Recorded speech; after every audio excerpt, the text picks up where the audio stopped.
That one is worth a shot. Oh. If you have a small pulley, it slips and can slip till it has the normal drive. And this one, wow, is decline. Very, very small. Yes. Yes. Very, this very one, big. there's no possibility to slip. There's a GoPro. High definition. This is from the NSA. Oh. High definition video. And I'm listening to every conversation you have on the telephone too. Oh, I see. That's fantastic. And it'll be on the internet tonight. So if you have any questions. Yeah, so this is a new turntable? I've not seen this one before. He's the engineer. I don't want to steal the show. Oh, steal the show. He's the guy who already contact you by email. Oh, okay. Good. Contact by email. GCOM, you know maybe by name, Stefan? Yes, vaguely. I mean, I get hundreds of emails a day, so you have to forgive me. I think I contacted you about the turntable, and said I would be happy if you would come along. And now you can see it. And Tell me about it. where you want me to start? Okay, high mass. Okay. The top platter is made of POM to have a lightweight platter, and POM, because it is relatively near to vinyl in the way of absorbing resonances, Right. so you have very few boundary resonances. And I wanted a lightweight top platter that it doesn't store too much energy, that can also be released uncontrolled, like with a lot of mass-loaded turntables. That is a stabilizing ring, like any normal ring. Right. We have to avoid ringing. In that one we have only 20, but in the serial version we have 120 small inserts of copper and brass to have a metal resonance stamping. Okay. It's hard machining that to have a very thin. Yes. It's hard to get that. And now there are 120. This the company is doing the machining was. So we're not so happy about that. I'm sure. Because they made the price before. They did it. Once they, then they saw. That platter sits on spikes decoupled atop the lower platter.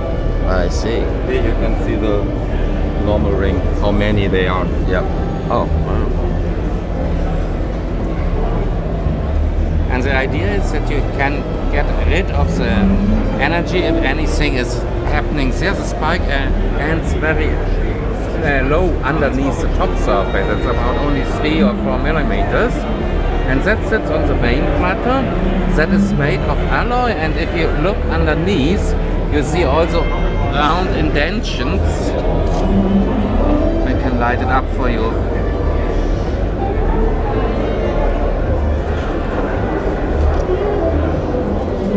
Oh, okay. Yep. And that is also brass inserts. Okay. You just to avoid any kind of ringing or bell-like behavior, and the platter inside is like that, and that shape is filled with a composite material to have it as resonance-free as possible. The whole thing sits on an air bearing. Oh. And it is one you normally use for laser technology or for cutting semiconductor wafers. It has an accuracy of 0.1 micron. Is it right here? No, the air bearing is underneath there. Oh, it's the Air bearing inside. Oh, it's an air bearing platter. Yes. Oh, okay. But you already got it on the picture. The silver, the big silver okay. one is the air bearing. Okay. I thought you said the whole thing sits on an air bearing, but you mean the platter? No, also here we have also air bearings. Okay. And it works in both directions, vertical and horizontal. Right. That means for operation, you don't need an axle. But we have an axle just to transfer any resonance energy from the subplatter to the tripod. And it is made in this platter top. We have the screw, and the idea of the screw is the spring. And underneath here we have an adjustable screw. You see the brass screw. Yep. And with that, the thing is pre-adjusted, that we have pressure of 800 grams of this axle. It has a ceramic ball and a Teflon plate the usual way, but just to get rid of any So it's very lightweight. Yeah. And that is the first step for the energy. Then if you have a normal tripod turntable, normally all 3 legs are equal. Right. And I don't think that's the right way to do it. What we do is we have this area that is a stainless steel and a brass plate. And we have a thermal conductive material you normally use for semiconductors between it, that it's really flat together, and you have some lead inserts to damp it further. And the other 2 legs, these legs, are just carbon fiber tubes filled with sand, and that is POM. That is for decoration. And that is POM, that is important, while this spike is brass. That means you have only one path for the energy to go to the subchassis. And the subchassis is an old idea of Mitch Cotter. Firstly, practicized at the B1. It's metal and it's alloy and stainless steel, and also some plastic damping material. It's a sandwich layered, sandwich. And you know, one time I heard what this Cotter thing did, and I said that's a really good idea. And so I pick it up for myself. A lot of people that are going to watch this don't even know who Mitch Platter is, so I'll have to explain that. But at his time he was really needy. Also this is electronics I like very, very much. Yeah. And so show me what's going on with your arm pod. You're using standoffs? Yeah. There the idea is I want to have the arm fixed in relation to the platter. But I don't want any disturbance coming to the arm. I see, so you've got it suspended. But it's suspended, but it's also... That is Kevlar. Right, yep. If you see how stiff this wire is, of course you can move it if you use force. Right, but that's not going to be... Yes, but it's not the force. And you can also change between 9 and 10.5, 12. You just have to move it here. This platter is a brass platter, and it rides inside this ring. And if you have any thing to measure the pivot the spindle distance, you set it by turning it.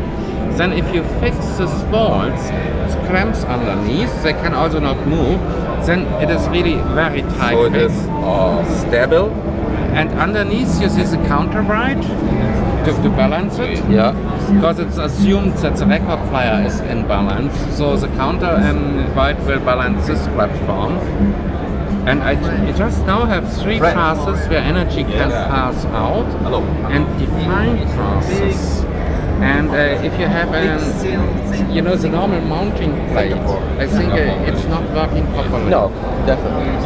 And I tried it first with arms like that, using 2 nylon screws, 1 stainless steel screw, nylon and steel washers. And any arm I tried, it sounded better, more detailed, more microdynamics, things like that. So I tried to go a step ahead and do it that way. And how does it sound? How does this thing sound? Good? I'm very satisfied. Good, you better be after all that work. I listen to it myself. And so you call it physical emotion. Now, you're ready to manufacture these if people order them? Can you manufacture these?